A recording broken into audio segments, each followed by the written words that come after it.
നമസ്കാരം. Raf talk ഫുട്ബോളിലേക്ക് ഏവർക്കും സ്വാഗതം. ഹൻസി ഫ്ലിക്കിൻ്റെ കീഴിൽ റാഫീഞ്ഞ റീഇൻവെൻ്റ് ചെയ്യപ്പെട്ട പോലെയാണ്. സ്വയം അദ്ദേഹം മറ്റൊരു തലത്തിലേക്ക് മാറുന്ന കാഴ്ച. ഒരുപക്ഷെ ഹൻസി ഫ്ലിക്ക് അദ്ദേഹത്തെ വേണ്ട വിധത്തിൽ ഉപയോഗപ്പെടുത്തുന്നു എന്നതുകൊണ്ട് കൂടിയാണ് ഈ ഒരു റിസൾട്ട്. അദ്ദേഹം കൂടുതൽ സെൻട്രിഷായിട്ട് ഇപ്പോൾ കളിച്ചുകൊണ്ടിരിക്കുന്നു. മികച്ച പ്രകടനം വരുന്നു. എന്തായാലും നിക്കോ വില്യംസ് ആണ് റാഫീഞ്ഞയേക്കാൾ മികച്ച ഫുട്ബോളർ എന്നൊക്കെ കഴിഞ്ഞ സമ്മർ ട്രാൻസ്ഫർ വിൻഡോയുടെ സമയത്ത് പറഞ്ഞുകൊണ്ടിരുന്ന കുറേ ആളുകളുണ്ട്.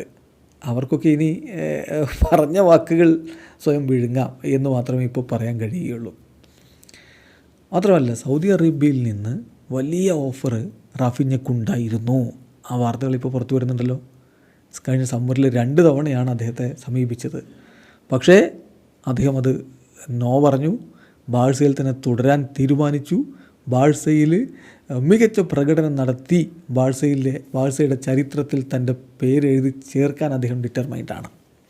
ആ ഡിറ്റർമിനേഷൻ്റെ ഒരു റിസൾട്ടാണ് നമ്മളിപ്പോൾ കണ്ടുകൊണ്ടിരിക്കുന്നത്. കഴിഞ്ഞ ദിവസം ഹൻസി ഫ്ലിക്ക് പറഞ്ഞില്ലേ, ആദ്യമായിട്ട് റാഫീഞ്ഞയെ കണ്ടപ്പോൾ തന്നെ ഞാൻ മനസ്സിലാക്കിയ കാര്യം ക്ലബിനായിട്ട് എന്തും നൽകാൻ തയ്യാറായിട്ടുള്ള ഒരു കളിക്കാരനാണ് ആ നിൽക്കുന്നത് എന്ന് ഞാൻ മനസ്സിലാക്കിയിരുന്നു എന്ന്.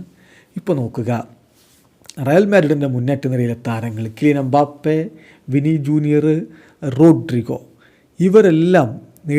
ഇവരെല്ലാവരും കൂടി കമ്പൈൻഡായിട്ട് നേടിയിട്ടുള്ള നോൺ പെനാൽറ്റി ഗോളുകളേക്കാൾ കൂടുതൽ നോൺ പെനാൽറ്റി ഗോളുകൾ ഈ സീസണിൽ ലലീഗയിൽ റാഫീഞ്ഞ നേടിക്കഴിഞ്ഞു. പെനാൽറ്റി ഗോളുകൾ മാറ്റിവെക്കാം. അതിപ്പോൾ വിനി ഒന്ന് എടുക്കുന്നു, എംബാപ്പെ ഒന്ന് എടുക്കുന്നു, പരസ്പരം അങ്ങോട്ടും ഇങ്ങോട്ടും മാറി മാറി അവരവിടെ എടുക്കുന്നുണ്ട്. നോൺ പെനാൽറ്റി ഗോളുകളുടെ കാര്യത്തിൽ ഇപ്പോൾ ലലീഗയിൽ റയലിൻ്റെ മുന്നേറ്റ നിരയിലെ ട്രിയോ, സൂപ്പർ താരനിര, സൂപ്പർ ത്രയം എംബാപ്പെ, വിനി, റോഡ്രിഗോ, അവർ നേടിയതിനേക്കാൾ കൂടുതൽ ഗോളുകൾ ഇപ്പോൾ റാഫീഞ്ഞ നേടിക്കഴിഞ്ഞു.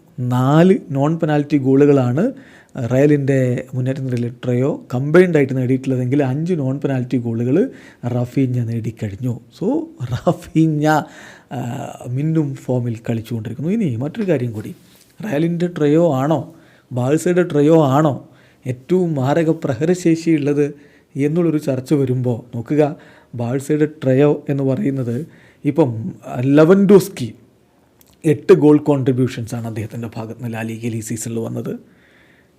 അതേസമയം യമാൽ അദ്ദേഹത്തിൻ്റെ ഭാഗത്ത് നിന്ന് വന്നത് 8 ഗോൾ കോൺട്രിബ്യൂഷൻസ്.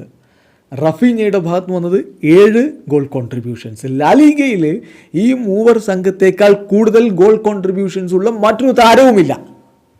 മാത്രമല്ല, ഒരു കാര്യം കൂടി, യൂറോപ്പിലെ ടോപ്പ് 5 ലീഗുകളിൽ 2 താരങ്ങൾ 5 അതിലധികമോ ഗോളടിച്ച കളിക്കാർ ഏതെങ്കിലും ക്ലബിലുണ്ടോ? ബാഴ്സയിൽ മാത്രമേ ഉള്ളൂ.